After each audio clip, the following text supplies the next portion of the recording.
Kini nga itong pagtulunan, pagdiog sa masakiton, naana sa Biblia, muna itong gibuhat. Na Santiago, Kapitulo 5, versikulo 14. So, muna gingon.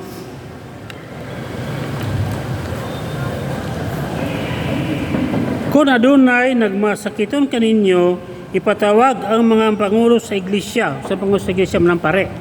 Manang muduol tag pare. Ipatawag ang pangulo sa iglesia, aron magampo alang kaniya og sa ngalan sa Ginoo magdihog kayo sa lana, ng santa lana. Diugan siya. Nanas Santiago Kapitulo 5, versikulo 14-15. Dayon, diri sa Ebanghelyo ni San Marcos, gibuhat na po na nila. Marcos Kapitulo 6, versikulo 13. Ilang ginginlan ang daghang mga yawa o yaplasa nilaglana o giayo ang daghang masakit. Yaplasa glana. Munang kita magkatuloy siya o Santa Lana. So natay Santa Lana sa simbahan. Apil na sa atong mga sakramento. Epituman. Mga ang atong kalagyatiman. Di man makasimba kay nagdaot.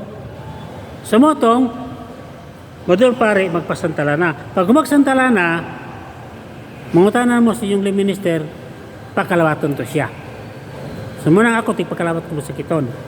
So na ako i-share sa video nga, doon ako i-pakalawat nga, grabe-grabe na siya. Dayon, naman may mga ritual ana. So na ko mga kauban.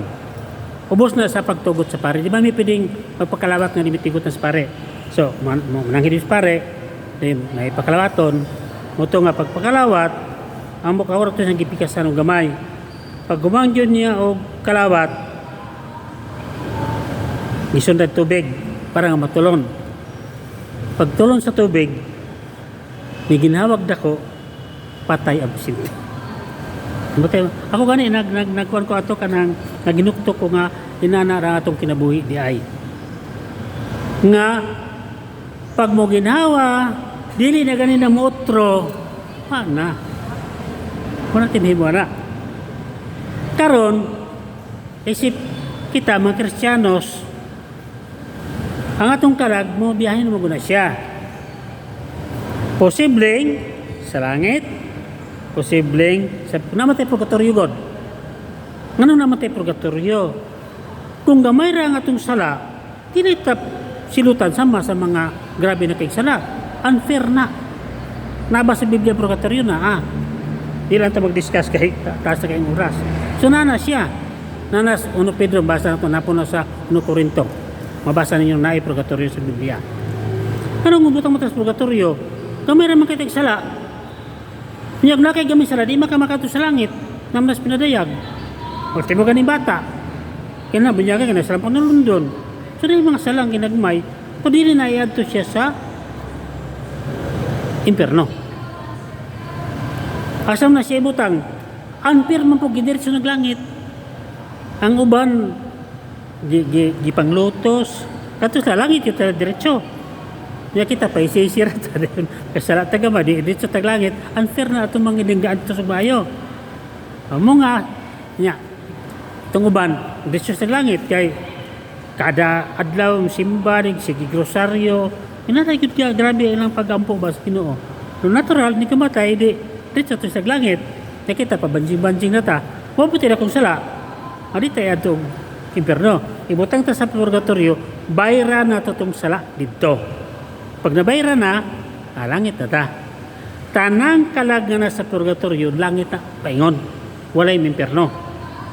Pero kung ang kita pa lang sa kalibutan, wala ta magkinabug tinarong, kung ibutang ta sa impierno,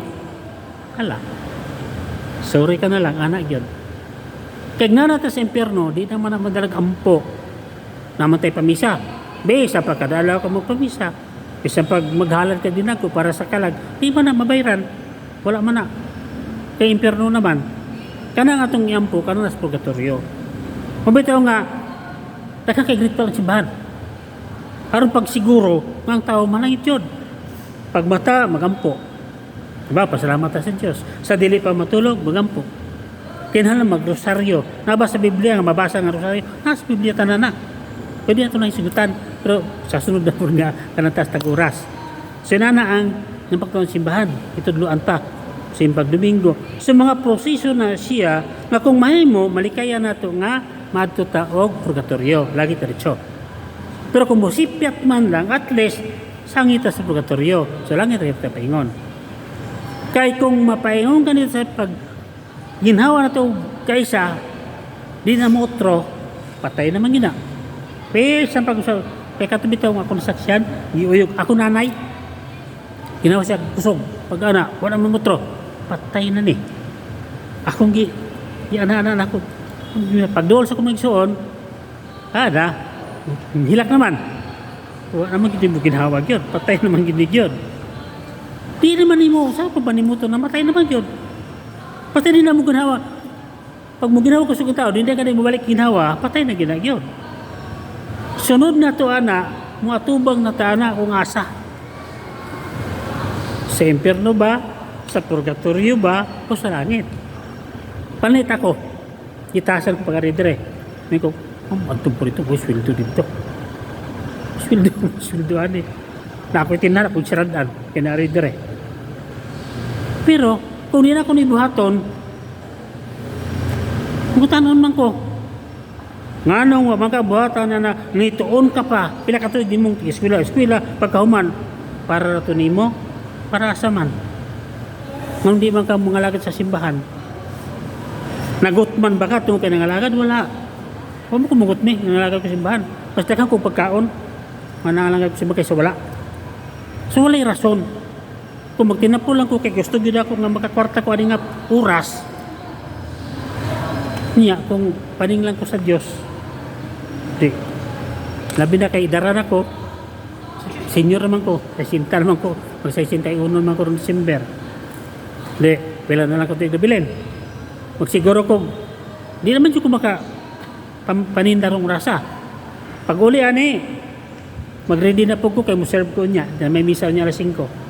So, yan na, meeting sa Parish Council, hurot akong oras. Pero pangutana, magutman ba ko? Sabi na pagkaon. Kaya ang Diyos mahatag. Kaya kung di na ako nibuhaton, hindi kamatayan ako kung saan man na. Sumunang matagusan nato doon tayo mga pagpaningkamot. Kaya musugotag sa diri, na langit, na impyerno, na purgatorio. Paningkamutan nato nga, ang direksyon nato langit. Kung masipyat man at least purgatorio, di lang kita musulod ng impyerno. So, tira, naningkamot mo na, dire. Di maluwi kino nato. Makaampo ta sa di pa mamatay, o di dire sa taglangit. So muna sa itong mga unang naitay, pagsantalana, at pagkalabaton to siya, sa padayon siya nga